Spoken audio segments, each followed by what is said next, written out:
Seja bem-vindo a mais um vídeo do canal. Antes de mais nada, é muito importante que você siga esse canal. Se você ainda não segue, pode fazer isso apertando o botão inscrever-se logo abaixo do vídeo, no lado direito. Muito obrigado. Nas vésperas do dia 23 de agosto de 1902, os monarquistas de Ribeirãozinho e de Matão estiveram ativos, recrutando pessoal em muitas fazendas e organizando suas forças. Conseguiram apreender e mesmo comprar cavalos, carabinas, espingardas, garruchas e armas brancas. Entretanto, já na madrugada do dia 23, na colônia da fazenda da viúva de Andrelino Domingos da Silva, um dos colonos italianos, Angelino Andreotti, se negou a aderir ao movimento. Por ordem de Gabino Honório de Sampaio, foi morto. Verificou-se mais tarde que o corpo da vítima foi enterrado no mato. E assim, nervosamente, os monarquistas organizavam seu exército. Entre eles, um tinha uma importante missão: cortar a comunicação telegráfica. O responsável era Carlos Batista de Magalhães, presidente da Estrada de Ferro de Araraquara e um dos chefes do movimento. 15 dias antes, ele já havia estabelecido uma estação clandestina de telégrafo em Araraquara. Sua bisneta deixou registro de sua participação. Disse ela: ao fundar a Estrada de Ferro, um dos primeiros atos do presidente Carlos Batista de Magalhães foi mandar fundir em suas oficinas um medalhão com a efígie do imperador Dom Pedro II, recentemente falecido.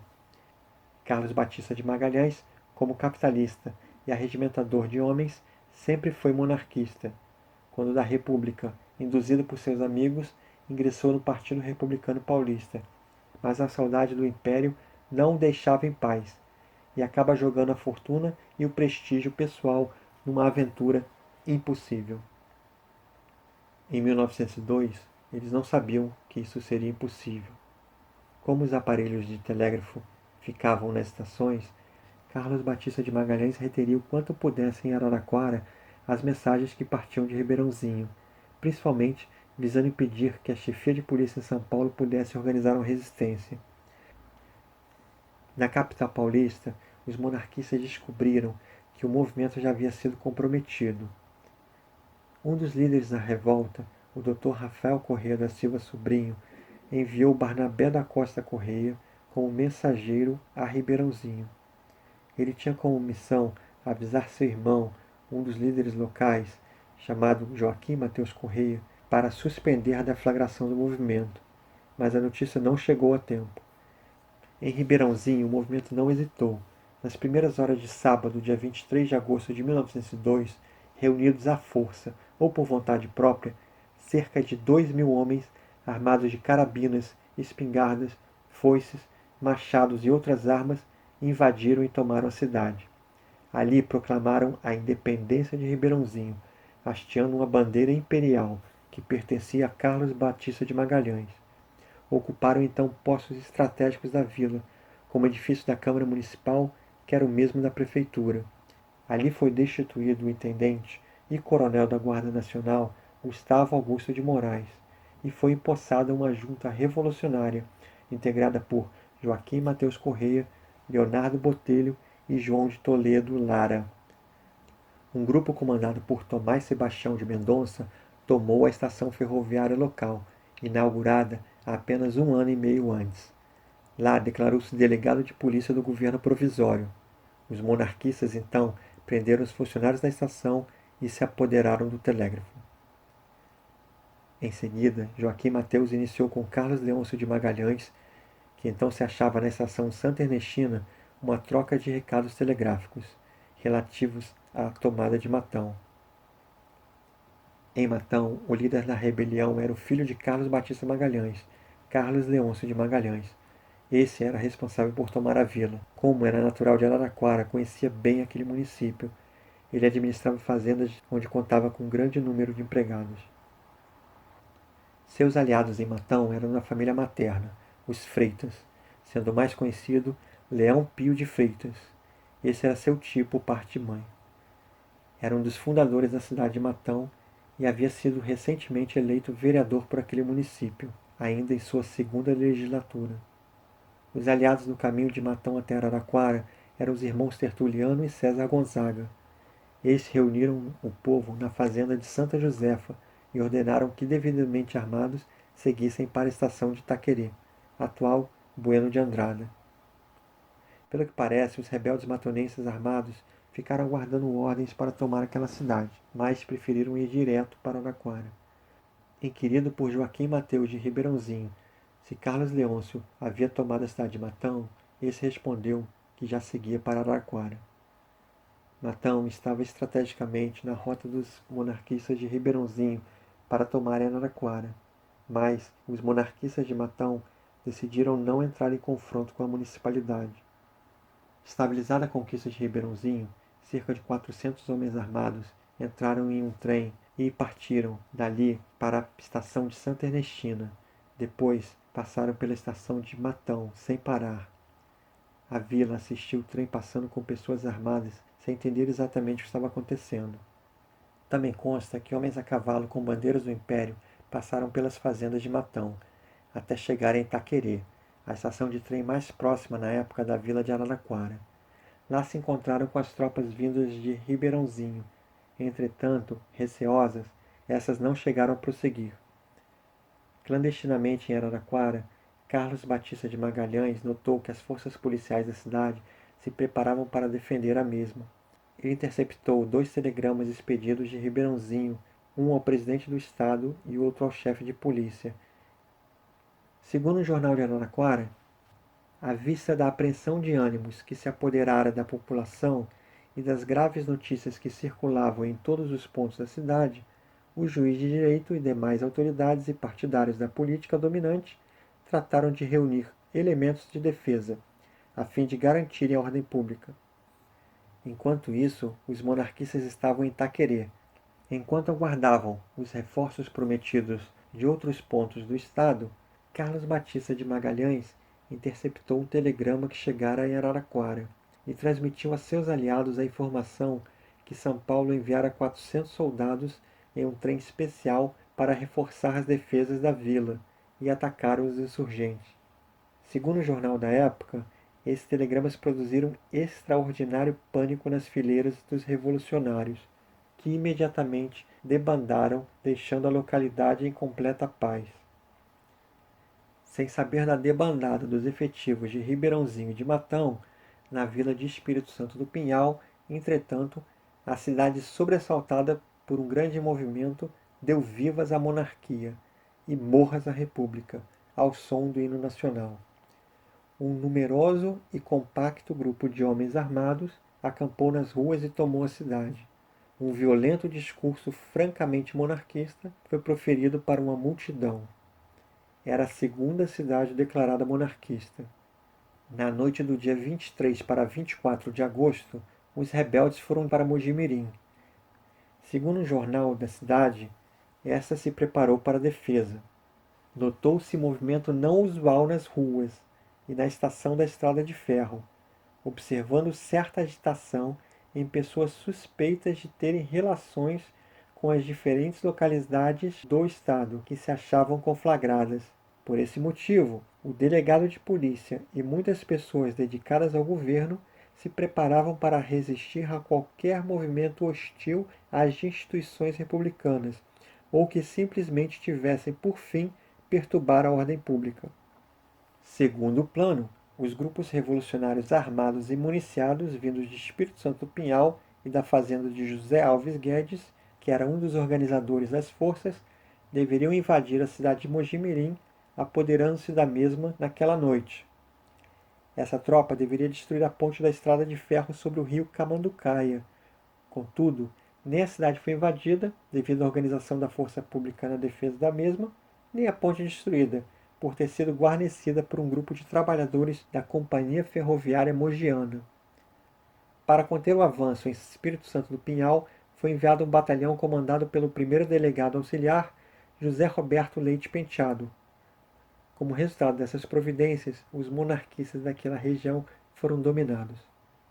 Os rebeldes que ainda estavam organizados notaram que o movimento havia sido contido. Se ao menos tomarem Matão, Araraquara ou Mojimirim, estes se dispersaram em pequenos grupos. Alguns voltaram para suas casas, para as fazendas onde trabalhavam, ou se esconderam na mata fechada entre as vilas.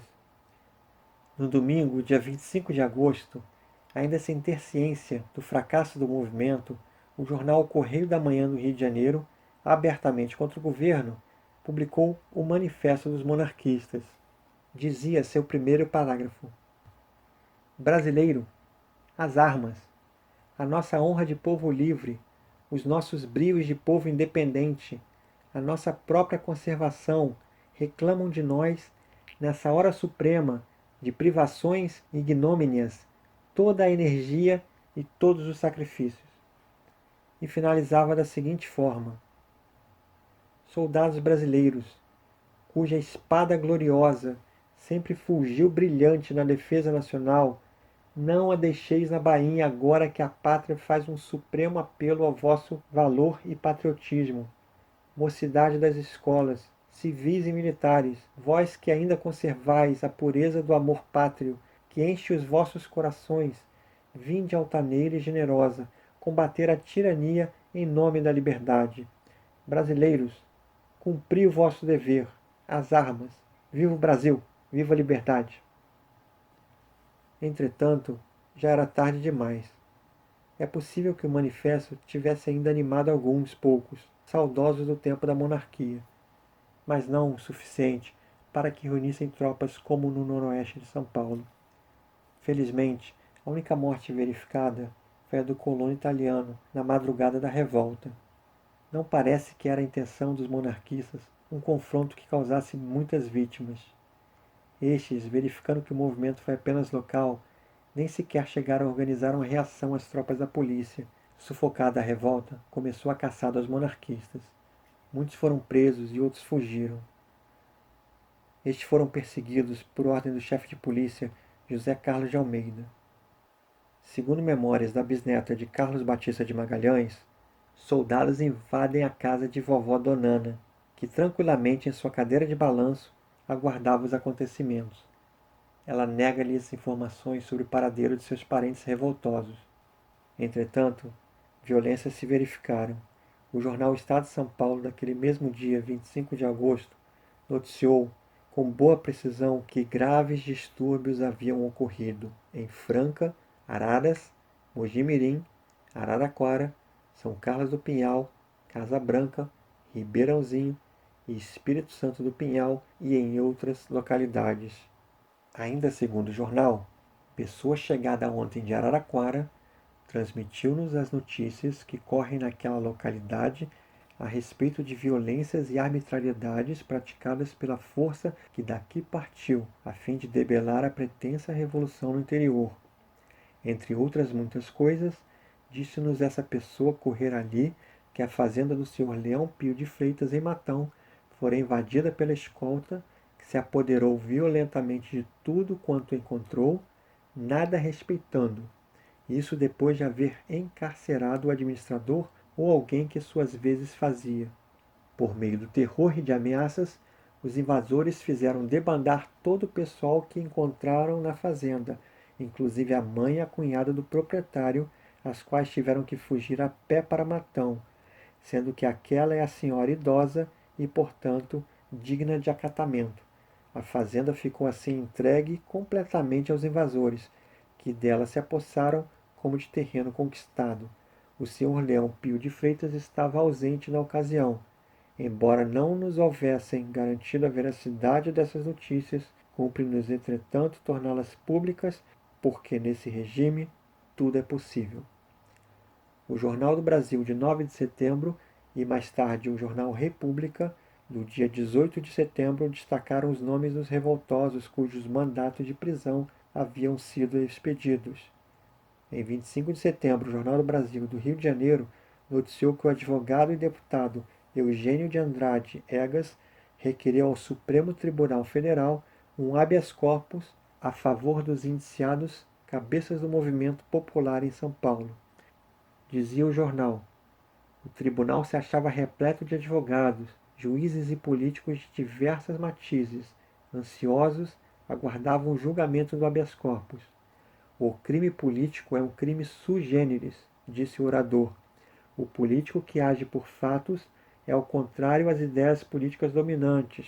Se vence, é um herói, dita as leis e domina. Haja visto a República Brasileira, que nasceu de uma revolta, sejam processados, mas não condenados, porque essa é a consequência sempre de tais crimes.